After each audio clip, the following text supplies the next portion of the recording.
네, 뉴스를 조금 더 쉽고 자세히 그리고 친절하게 알려드립니다. 뉴스코코 순서입니다. 정부가 지난 2월 23일 코로나19의 위기 경보를 경계에서 심각 단계로 격상했습니다. 감염 확산세가 계속되고 있기 때문이죠. 위기 경보란 군사적 안보, 그리고 태풍이나 지진 등 자연재해, 전염병, 가축 질병 등 각종 재난에 대해 위기 수준에 따라 관심, 주의, 경계, 심각 단계로 경보하는 시스템입니다. 심각 단계는 경보 시스템에서 말 그대로 가장 심각한 단계입니다.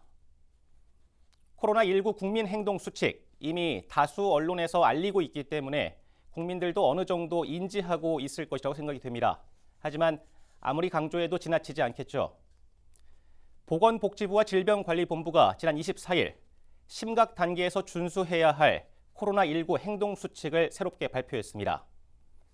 기존과 다른 점이라면 일반 국민, 고위험군, 유증상자 등으로 구분했다는 것입니다. 하나하나 살펴보죠.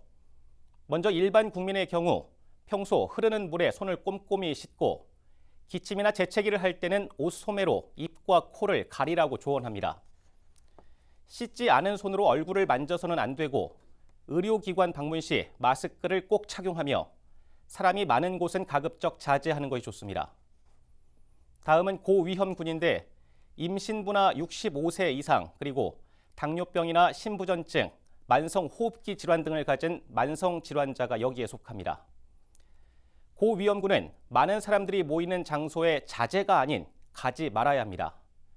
불가피하게 의료기관을 방문하거나 외출 시에는 마스크를 반드시 착용해야 합니다. 다음으로 발열이나 호흡기 증상이 있는 유증상자의 행동 수칙도 짚어보겠습니다. 증상이 있을 경우 등교나 출근을 해서는 안 되고 외출도 하지 않는 것이 좋습니다. 집에서 충분히 휴식을 취하면서 3, 4일간 경과를 관찰해야 합니다. 고열이 지속되거나 증상이 심해지면 1339 콜센터에 연락한 후 지시에 따라 선별진료소를 먼저 찾아야 합니다. 의료기관을 찾을 때는 당연히 마스크를 착용해야 하고 자차를 이용해야 혹시 모를 바이러스 전파를 막을 수 있습니다. 진료 의료진에게는 해외여행이나 호흡기 증상자와의 접촉 여부 등을 빠짐없이 알려야 합니다. 끝으로 코로나19 유행 지역에 다녀왔다면 외출이나 타 지역 방문을 자제하고 혹시 격리 대상이 됐다면 의료인과 방역 당국의 지시에 철저히 따라야 합니다. 올바른 마스크 착용법도 소개하겠습니다. 마스크를 착용하기 전에 먼저 반드시 흐르는 물에 손을 씻고 마스크로 코와 입을 완전히 가려야 합니다.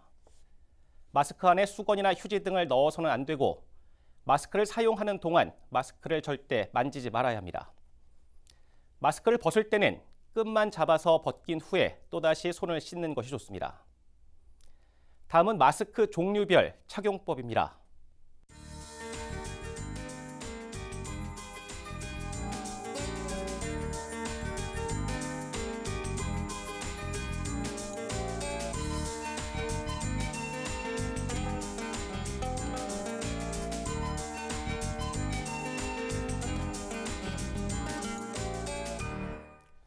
네, 뉴스 콕콕을 마치겠습니다.